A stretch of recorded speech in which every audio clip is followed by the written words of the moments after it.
안녕하세요. 재미있는 해부생리 시간입니다. 자, 오늘 특수감각 중에서 청각, 평형감각, 후각, 미각에 대한 측면 보도록 하겠습니다. 자, 청각과 평형감각에 대한 부분은 귀에서 하는 기능입니다. 자, 귀는 세 개의 부분으로 나뉘어질 수 있는데요. 첫 번째 바깥귀, 외이, 익스터널 이어, 두 번째 가운데귀, 중이, 미들 이어, 세 번째 속귀, 내이, 이너 이어로 나뉘어질 수 있습니다. 자, 이 중에서 바깥귀와 가운데귀 같은 경우에는 청각의 기능을 담당하고 있고요. 자, 속귀, 내이 같은 경우에는 청각과 평형감각을 모두 담당하고 있다라고 볼 수 있습니다. 자, 아래 그림 잠깐 볼까요? 자, 여기 바깥귀 웨이 같은 경우에는 이렇게 귓바퀴 이개가 있죠. 자, 귓바퀴 이개를 오리클, 핀나라고 하는 것이고, 여기에서 소리를 모아서 자, 이렇게 안쪽으로 들여보내주는 이 길을 바깥귀 길 웨이도라고 해서요. 바깥이니까 익스터널이라고 하는 것이고, 자, 소리라는 뜻의 오디터리 내지는 어쿠스틱이라는 뜻을 용어를 사용하고 있고, 미에투스라는 말은 길이라는 뜻입니다. 다시 말해서 바깥귀 길 웨이도를 이렇게 익스터널 오디터리 미에투스 내지는 익스터널 어쿠스틱 미에투스 이렇게도 할 수 있고요. 아예 캔날 해가지고 터널이라는 이런 캔넬이라는 뜻으로 이어 캔넬, 오디터리 캔넬 이렇게 바깥귀 길 웨이도를 표현할 수도 있다. 동일한 용어다라고 하는 것들 잠깐 볼 수 있고요. 자, 이렇게 이제 바깥귀 길을 통해서 가게 되면은 고막을 만나죠. 이 고막을 사이에 두고서 이제 바깥귀와 가운데귀가 이렇게 구분이 된다라고 하는 것과, 가운데귀에는 이렇게 귀속뼈가 있고 이제 이어지는 이 길이 있습니다. 이 길을 귀인두가 유스타키오간이라고 해가지고요. 이렇게 코 쪽으로 이렇게 연결이 되는 이러한 관이 있다라고 하는 것과, 자, 속귀 내이에는 이렇게 달팽이관과 여기 전정 안뜰 그리고 세 개의 반고리가 있더라. 이렇게 보시면 됩니다. 자, 하나씩 볼 거고요. 자, 그리고 이제 현문사책에 보면은 고막의 구조가 이렇게 나와 있습니다. 이거를 뭐 다 외울 필요는 없지만, 이런 식으로 생겼구나 라고 하는 것들 이제 간단하게 보시면 될 것 같습니다. 자, 바깥귀 길 외의 익스터널 이어부터 볼게요. 자, 귓바퀴 이게 오리클, 핀나 같은 경우에는 연골로 이루어져 있습니다. 특히나 탄력 연골로 이루어져 있어서 여러분 귓바퀴를 이렇게 접어보시면 탁 하고 원위치로 가는 거 볼 수 있죠. 이렇게 탄력적으로 탄력 연골로 구성되어 있다라고 하는 것들. 그래서 외부의 소리를 모아서 웨이도 안쪽으로 전달해주는 역할을 하고 있습니다. 바깥귀 길 웨이도 같은 경우에는 한 2.5cm 정도 되는데요. 한쪽이 폐쇄됐대요. 어떻게? 여기 고막이 있잖아요. 고막으로 완전히 딱 막혀져 있는 공명관이다 라고 해서 이쪽으로 이렇게 소리를 전달하게 되는데, 웨이도의 바깥쪽의 3분의 1은 탄력연골로 이루어져 있고요. 이렇게 귓바퀴 이개와 함께 탄력연골로 이루어져 있고, 이 안쪽에 있는 3분의 2 같은 경우에는 뼈로 구성되어 있다 라고 보시면 됩니다. 그래서 이 탄력연골로 구성되어 있는 곳에는 피부도 두껍고, 이 부분에 뭐 털주머니라든지 피지선이라든지 기지샘이 굉장히 많이 발달되어서 이 부분에서 기지가 형성이 되더라 라고 보시면 되고, 탄력연골 있는 바깥 부분에서. 그러나 이 안쪽에 있는 뼈로 구성되어 있는 부분은 피부가 굉장히 얇고, 이 부분에는 피지선이라든지 기지샘이 없기 때문에 기지가 만들어지지 않더라 라고 보시면 됩니다. 귀지 같은 경우에는요, 땀샘이 변형된 형태가 바로 기지샘이고, 이 기지샘에서 기지, 세루멘 내지는 이어 왁스라고 하는데요. 왁스 하는 순간 여러분 기름, 오일 생각하시면 되잖아요. 그러니까 피지샘과 땀샘이 이렇게 이제 변형되면서 기지, 왁스가 만들어지는데, 이 왁스와 이 귀 안쪽에 있는 상피세포 각 각질이 뭉쳐서 생기는 것을 귀지라고 얘기를 하는 것이고, 자, 이런 귀지가 더러워가 아니라요. 우리 몸에 이런 것들이 생기는 이유가 있다라는 것이죠. 어떤 이유가 있느냐? 이 귀지는 왁스, 오일의 형태이기 때문에 귀 안쪽을 코팅시켜 줄 수 있는 것이고, 그러다 보니까 귀가 건조하지 않게끔 방지해 주는, 수분이 날아가지 않게끔 코팅해 주는 이러한 효과가 있다라고 보시면 되고요.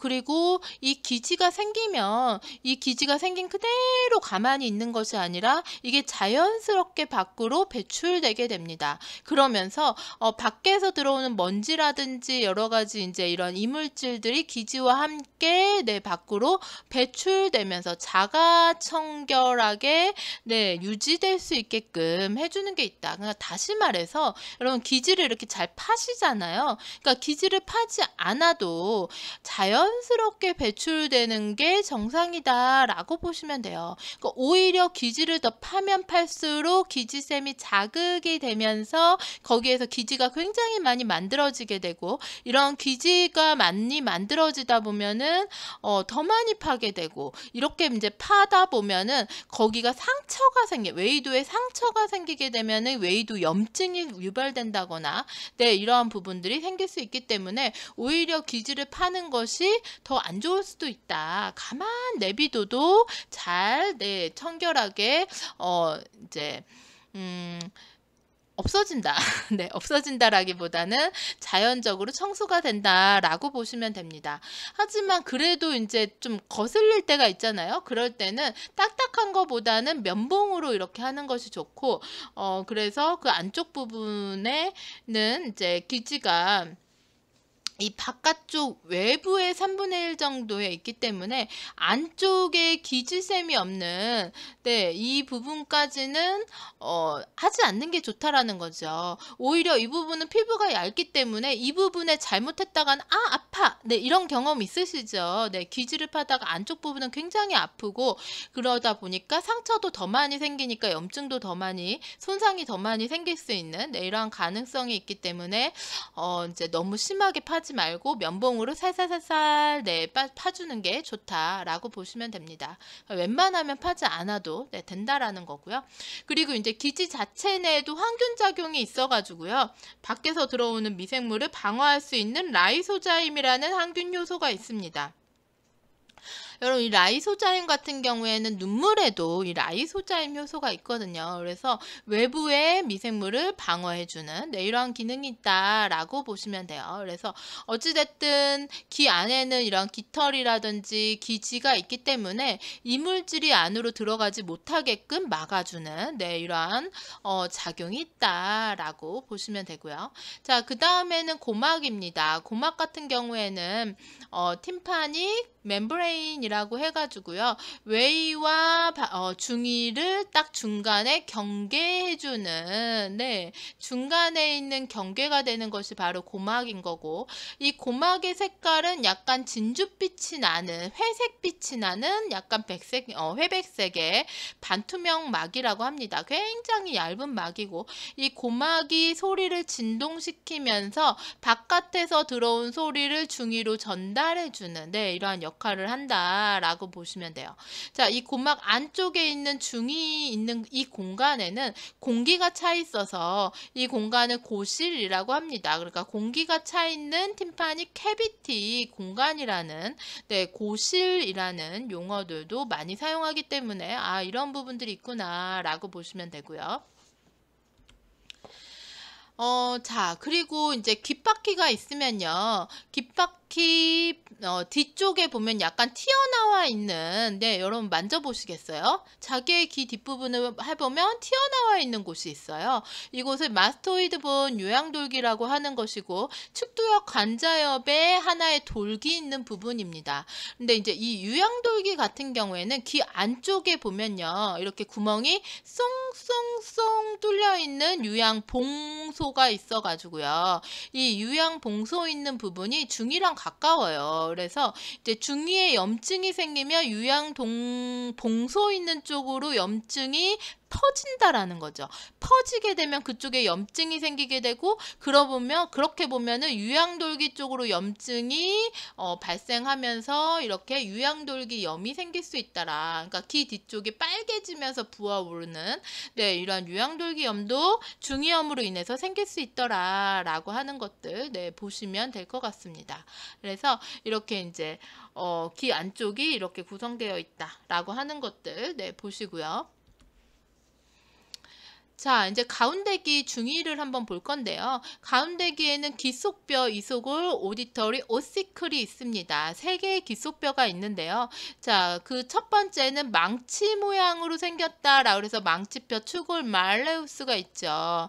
자, 고막이 있으면요. 네, 고막을 팀파닉 멤브레인 내지는 이어드럼이라고도 하는데요. 자, 이 고막에서 진동이 다다다다다 울립니다. 그러면 그 진동을 받아서 망치 모양으로 생겼다라고 해서 망치뼈, 추골, 말레우스라고 하고 이 망치뼈가 쿵 하고 쳐준다라는 거죠. 그런데 이 망치뼈의 그 쿵하고 치는 거를 받아치는 이 안쪽에 있는 뼈를 모루뼈 인쿠스라고 하는 거고 이 모루라는 거 자체가 망치로 안쪽에 판을 칠 때 그 안쪽에 있는 판을 모루라고 얘기합니다. 그래서 망치로 칠 때 안쪽에 있는 판이다라고 해서 모루뼈라고 하는 거고 자, 이 모루뼈에서 쿵 하고 또 다시 치면은 이 가장 안쪽에 있는 3번째 등자뼈, 등골, 스테이프스 쪽으로 쳐지는데요.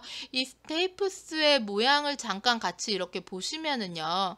자, 말을 탔을 때 발을 이렇게 넣는 발 받침대가 이렇게, 네, 이렇게 고리 모양으로 되어 있는데 이 받침대 모양이랑 똑같이 생겼다라는 거예요. 네, 그래서 이 받침대를 등자라고 하거든요. 그래서 이 뼈의 이름을 등자뼈, 등골, 스테이프스라고 얘기를 한 거고, 자, 이 등자뼈에서 소리가 이제 안쪽으로 전달되는 거죠. 그래서 망치뼈에서 한번 쿵 치고 모루뼈에서 쿵 쳐서 등자뼈에서 쿵 안쪽으로 칠 때 이 안쪽에 있는 구멍, 창을 뭐라고 얘기하느냐? 안뜰창, 난원창, 오발 윈도우라고 이야기를 하는 것이고 이 오발 윈도우를 통해서 소리가 들어가는데 그러니까 이 고막에서 있었던 소리 진동이 망치뼈에서 쿵, 모루뼈에서 쿵, 등자뼈에서 쿵 하면서 전달될 때 소리가 굉장히 증가해서 쿵쿵쿵 네, 굉장히 크게 증가해서 뇌로 전달되더라 라고 보시면 됩니다. 그래서 소리를 굉장히 크게 증폭시키는 네, 증가시키는 역할을 하는 것이고요. 자, 귀 인두관, 이관, 유스타키오관이라고 해서요. 유스타키언 튜브 같은 경우에는요. 이탈리아의 해부학자 이름이 유스타키오예요. 그래서 그 사람의 이름을 따서 유스타키오관이라고 했던 것이고, 자, 이 유스타키오관은 가운데기에서 이렇게 쭉 내려오는 이 관 있잖아요. 이 쭉 내려와서 코 쪽으로, 코 인두 쪽으로 이렇게 연결되는 관을 귀 인두관, 이관이라고 하는 것이고, 이 인두관도 귀 인두관도 있는 이유가 있겠죠. 이 가운데 귀 같은 경우에는요, 어딘가로 뭔가 이렇게 통해져 있는 길이 없다라는 거죠. 통해져 있는 길이 없다라니까 이 안에 있는 공기가 환기될 수 있는 곳이 없어요. 그러니까 이 안에 있는 공기를 환기시켜주는 역할을 하더라. 그러니까 원래 평소 때는 유스타키오관이 막혀 있지만 이 공기를 환기시켜주는 네, 이러한 역할도 해주고 내지는 이 고실 안에 분비물이 생기면 분비물도 어디로 배출을 시켜야 되잖아요. 그 배출하는 역할도 네, 유스타키오관을 통해서 배출을 하게 되고 또 압력을 조절하는 기능이 있습니다. 여러분들 그 비행기 타고 이렇게 올라가시면 귀가 먹먹해지는 그런 느낌 네, 있으신 적 있으시죠? 네, 그럴 때 침을 꿀꺽 삼킨다거나, 네, 이제 하품을 한다거나, 아니면 코를 이렇게, 네, 코를 손으로 이렇게 딱 막고서는 귀 쪽으로, 하고서는 압력을 준다거나, 이런 식으로 하다 보면은 유스타키오관이 열리면서 바깥의 압력과 귀 안쪽의 압력, 중위의 압력을, 네, 이렇게 평형을 이렇게 해서 맞춰주면서 압력을 조절해주는, 네, 이러한 기능이 있다. 이게 이제 유스타키오관의 기능이다라고 보시면 되고, 이 유스타키오관은 이렇게 코로 연결되어 있기 때문에 어찌됐든 간에 코의 분비물이 이쪽 유스타키오관으로 가고 유스타키오관의 분비물이 아래로 내려오고 이렇게 왔다 갔다 할 수 있는 거잖아요.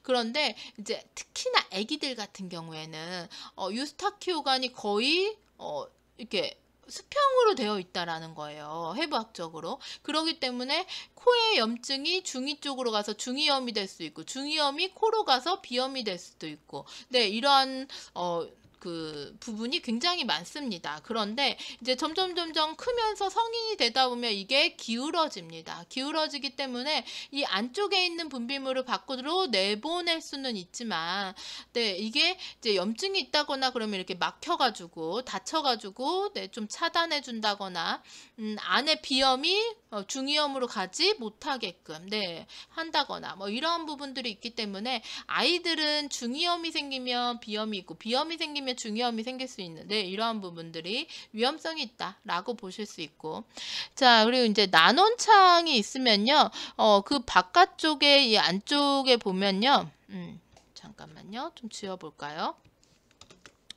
이 아래쪽에 보시면 정원창이 있다라고 보시면 됩니다. 그래서 이 난원창으로 소리가 슝 들어가잖아요. 그러면 이 소리가 달팽이관을 슉 돌아서 정원창으로 소리가 슝 나가더라 라고 보시면 됩니다. 네, 그래서 소리가 들어가는 창, 안뜰창, 난원창, 소리가 나가는 창, 정원창 네, 이런 식으로 되어 있다라고 하는 것과 자, 이 달팽이관 쪽으로도 이 속기신경이 네, 이렇게 연결되어 있고 전정이라든지 세방고리관 쪽으로도 이렇게 속기신경이 연결되어 있기 때문에 여기에서 감지하는 감각이 속기신경 쪽으로 해서 연결된다라고 네, 볼 수 있습니다.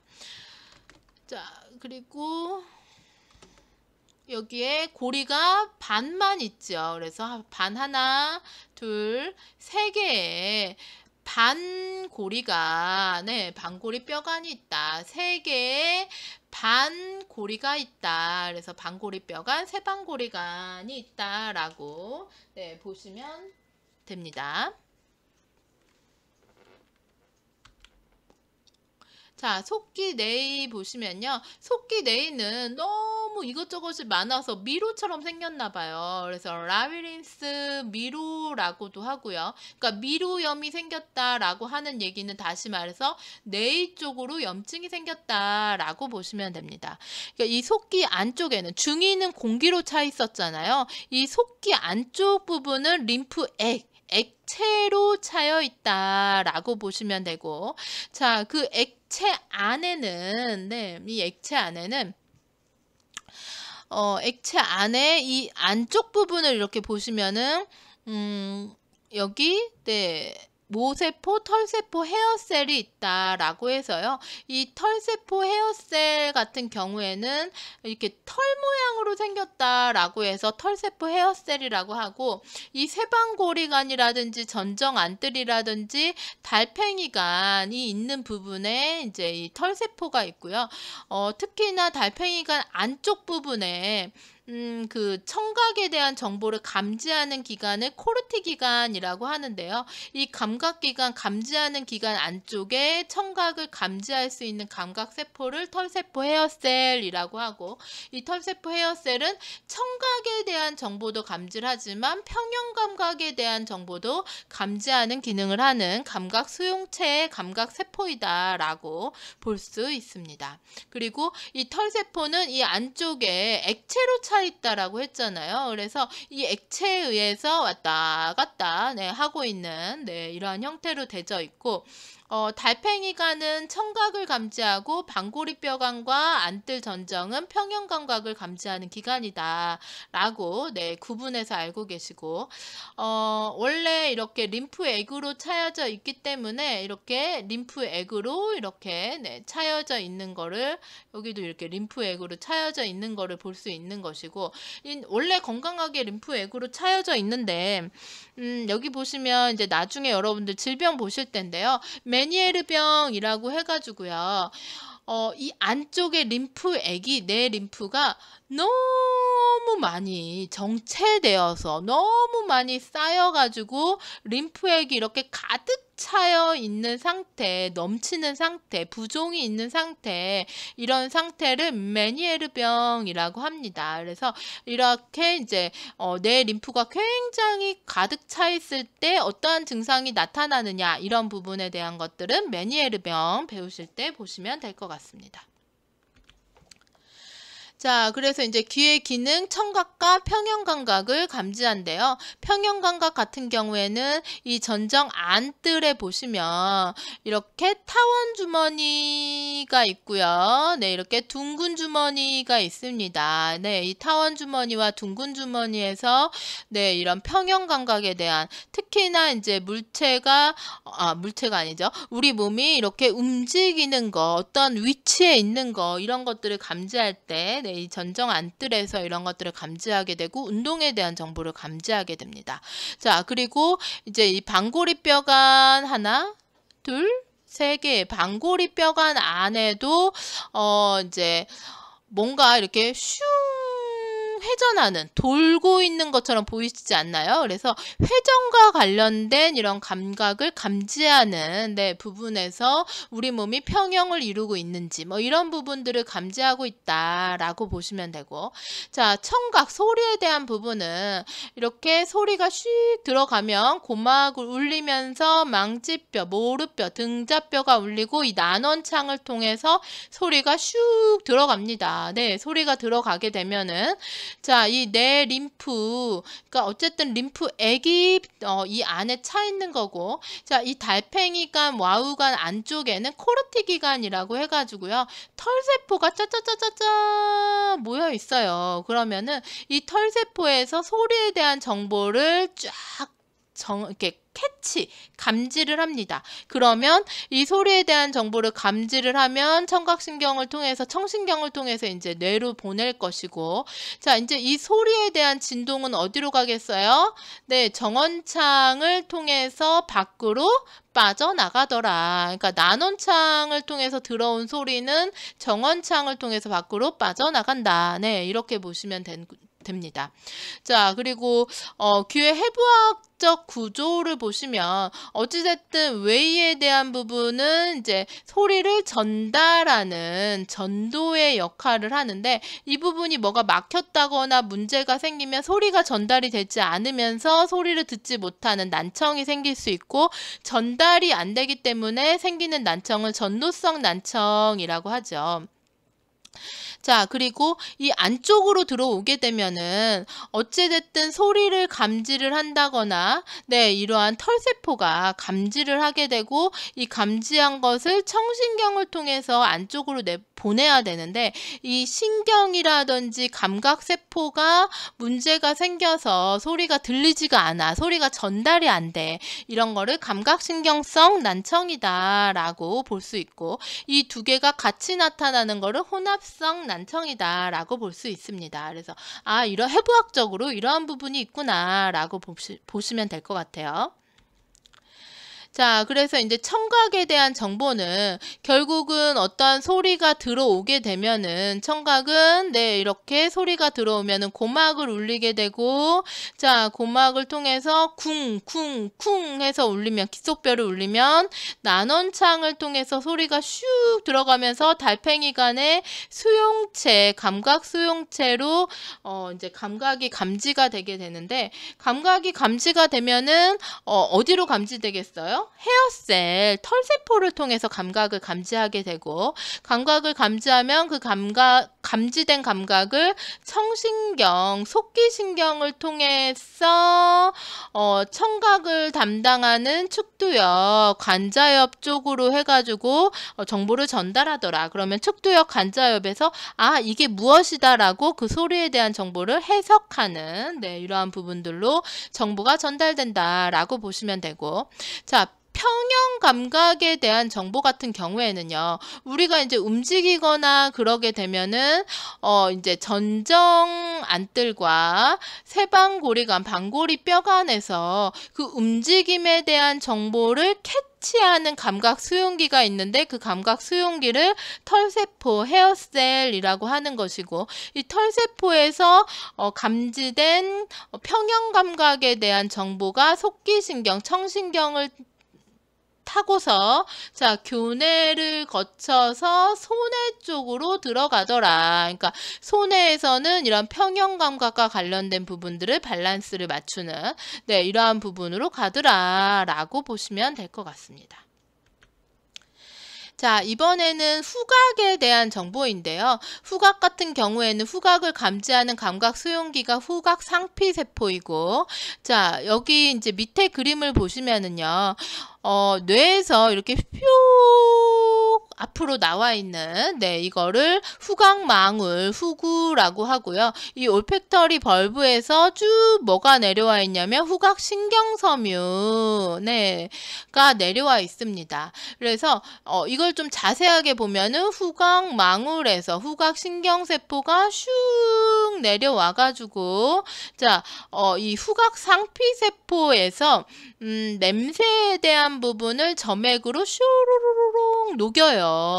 분자를, 냄새가 나는 분자를 용해시켜서 그 용해된 분자가 이 후각 상피세포에 내려와 있는 후각신경세포, 팩터리 뉴런 쪽으로 해가지고 수상돌기, 가지돌기 쪽으로 정보가 캐치되면, 감지가 되면은 정보가 슉 후각망울로 올라가게 되죠. 그럼 후각망울에서 정보가 슉 뇌로 들어가게 되고, 뇌에 어느 쪽으로 들어가느냐, 변형계통, 림빅 시스템으로 들어가서 후각에 대한 정보가 변형계통에서 해석되게 되더라라고 하는 것들 볼 수 있습니다. 자, 그 다음에는 이제 미각에 대한 부분인데요. 맛은요, 미각을 감지하는 감각 수용기는 맛봉오리 미래 테스트 버드라고 하는 것이고, 혀에 이제 전체적으로 미각을 감지하는 세포들, 이런 맛봉오리 미래가 있는 것이고, 이 맛봉오리 미래에서 감지할 수 있는, 느낄 수 있는 5가지 기본적인 맛 감각은 달고, 시고, 짜고, 쓰고, 감칠맛이 나는 이 5가지를 감지할 수 있더라. 그럼 여러분들 좋아하는 맛 중에서 매운맛 좋아하시잖아요. 근데 매운맛이라는 건 없다라는 거죠. 맵다라고 하는 거는 이제 이 매운 자극이 가해지는 통증이라는 거예요. 그래서 이러한 자극이 가해지는 통증에 대한 정보이지 맛은 아니다. 맛 감각에 대한 부분은 아니다라고 하는 것들 보실 수 있고, 자, 이 맛봉오리 미래에서는 모든 부위에서 맛을 느낄 수 있더라. 그러니까 예전에 맛지도라고 해가지고 혀 끝에서는 어떤 맛을 느낄 수 있어요 라고 했는데, 그럼 혀 끝에서 짠맛, 단맛, 신맛, 쓴맛, 감칠맛 다 느낄 수 있잖아요. 그래서 다 느낄 수 있더라 라고 하는 것들 보실 수 있습니다. 자, 그리고 미각을 감지하는 신경, 뇌신경은 3개가 있는데요. 자, 첫 번째 뇌신경은 7번 뇌신경, 얼굴신경, 안면신경, 페이셜 러브이고요. 페이셜 러브에 대한 부분은 혀의 앞쪽의 3분의 1을 얼굴신경, 안면신경, 페이셜 러브가 미각을 감지하게 되고, 그 뒤쪽의 3분의 1에 대한 부분은 혀 인두신경, 설인신경, 9번 뇌신경이 담당하고 있더라 라고 볼 수 있습니다. 그러니까 이 2개의 미각 에 대한 측면들을 감지하는 신경이 얼굴신경과 혀인두 신경인데요. 정말 아주 아슬아슬하게 이 가장 끝부분에 이제 이렇게 딱 걸쳐 있는 신경이 있는데 이 걸쳐 있는 신경을 미주신경 메이구스 너브 10번 내신경이라고 하는 것이고 이 10번 내신경도 어찌됐든 미각을 감지하는 아주 살짝 걸쳐 있긴 하지만 미각을 감지하는 신경으로 네, 이 세 개가 있다라고 하는 것들 네, 볼 수 있습니다. 자, 이제 노화와 관련된 변화를 잠깐 볼게요. 자, 청각 같은 경우에는 청각과 평형감각 같은 경우에는 귀잖아요. 그래서 외형적으로 봤을 때는 귀의 피부 탄력성이 감소되면서 귀가 어떻게 될까요? 네, 쭉 주름이 생기고 늘어지게 되죠. 처지게 되는 것을 볼 수 있는 것이고. 자, 두 번째 보시면 노인은 귀지샘의 기능이 떨어지기 때문에 귀지가 잘 만들어지지 않아요. 내지는 귀지가 만들어진다라고 하더라도 그 왁스, 오일에 대한 성분들이 굉장히 이렇게 아주 적기 때문에 귀지가 어떻게 되냐면 건조해지고 귀가 건조해지고 그러다 보니까 건조한 귀지가 자연적으로 밖으로 배출되어야 되는데 자연적으로 배출되지 않으면서 외이도를 폐쇄할 수도 있다라는 거죠. 여기 보이시나요? 귀 안에 귀지가 완전히 떡이 돼서 뭉쳐 있는 것을 볼 수 있습니다. 그래서 완전히 떡이 돼서 뭉쳐서 소리가 전달되지 못하게끔 네, 완전히 폐쇄해서 막아버린 거죠. 이렇게 될 수 있다라고 하는 것들 보시고요. 고막 같은 경우에는 약간 고막이 섬유화가 되면서 두꺼워지게 되고 중위에는 기속뼈가 있는데요. 이 이소골 기속뼈가 뼈가 퉁퉁퉁 하고 친다라고 했잖아요. 근데 이 뼈와 뼈 사이를 관절이라고 하는데 이 뼈와 뼈 사이에 관절염증이 생길 수도 있다라는 거죠. 어찌됐든 몇십 년 동안 사용하다 보면 이런 관절염이 생길 수도 있다라고 하는 것들 볼 수 있고 자 그리고 이제 뇌 안쪽에 보시면 네, 잘못했네요. 자, 뇌 안쪽에 보시면 청각을 감지하는 털세포가 어때요? 감소하니까 감지 같은 청각에 대한 정보를 잘 감지하지 못한다거나 청신경도 퇴화될 수 있더라. 그래서 청각이 저하되는 네, 이러한 양상으로 노화가 나타난다라고 볼 수 있습니다. 자, 그리고 이제 고음을 감지하는 능력이 떨어지기 때문에요. 노인들에게 고음으로 말하는 건 별로 좋지 않아요. 그러니까 고음, 중중도음, 저음의 순으로 음파를 감지하는 능력이 퇴화된다라는 얘기는 처음에 고음이 잘 들리지 않아요. 그 다음엔 중등도음이 들리지 않아요. 그 다음에 진짜 청력이 떨어지면 저음까지도 들리지 않는다라는 것인데요. 보통 우리가 큰 소리로 말한다고 할아버지라고 하면 어떻게 되나요? 고음으로 소리를 내게 되잖아요. 네, 이렇게 되면은 더 고음을 감지를 못하기 때문에 소리가 더 안 들려요. 그러니까 우리가 말할 때 저음으로 말해야 소리를 들을 수 있다라는 것들. 네, 할아버지. 네, 이거를 크게 말하는 거죠. 네, 이렇게 볼 수 있는 것이고요. 자, 자음을 구분하는 능력이 떨어지기 때문에 스, 쉬, 치트. 네, 이런 단어를 구분하지 못하는 경우가 있다라는 거예요.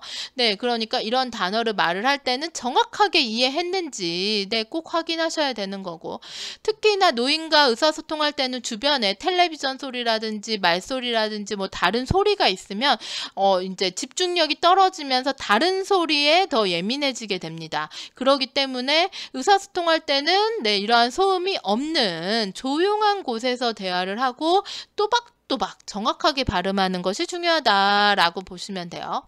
자, 뇌 같은 경우에는 어쨌든 털세포가 기능이 떨어지면서 이제 방골이 뼈감과 전정기관에서도 평형감각을 감지하는 능력이 떨어지게 되고 청력도 떨어지고 평형감각도 떨어지다 보니까 이제 균형을 잘 맞추지 못하니까 자꾸 네, 쓰러진다거나 넘어진다거나 낙상사고 위험성이 굉장히 많이 증가하는 것을 볼 수 있다. 그렇기 때문에 그런 부분에서 중심을 잘 잡지 못한다라는 거 네, 생각하셔야 된다라고 보시면 됩니다.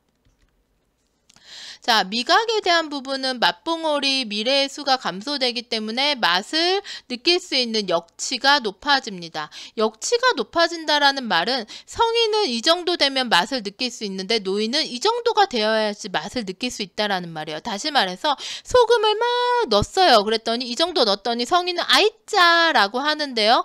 똑같은 이 정도의 소금을 넣었어도 노인은 맛을 느낀다 느끼지 못한다?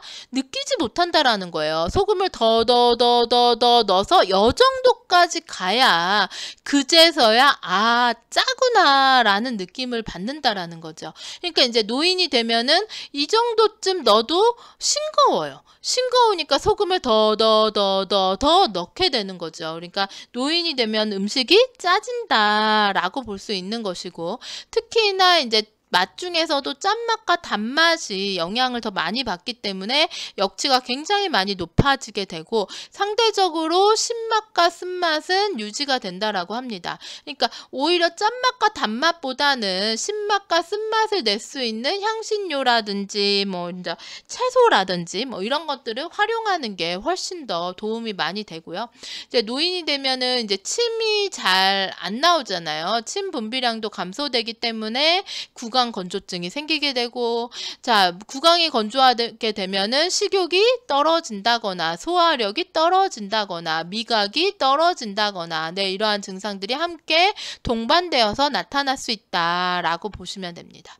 자, 후각에 대한 부분은 후각상피세포의 후각신경세포가 감소하기 때문에 냄새를 잘 감지하지 못하고, 특히나 유해한 냄새, 타는 냄새라든지 뭐 이런 유해한 냄새를 구분하지 못하기 때문에 네, 이런 부분에서 주의가 좀 필요하다라고 하는 것과, 후각이 감퇴되면 미각도 감퇴되고 미각이 감퇴되면 후각이 감퇴되는 이러한 악순환이 네, 되풀이 될 수 있다라고 보시면 돼요. 자, 여기까지 해서 여러분들 오늘도 네, 화이팅 힘내시고요. 네, 모두 사랑하고 축복합니다. 수고 많으셨습니다. 감사합니다.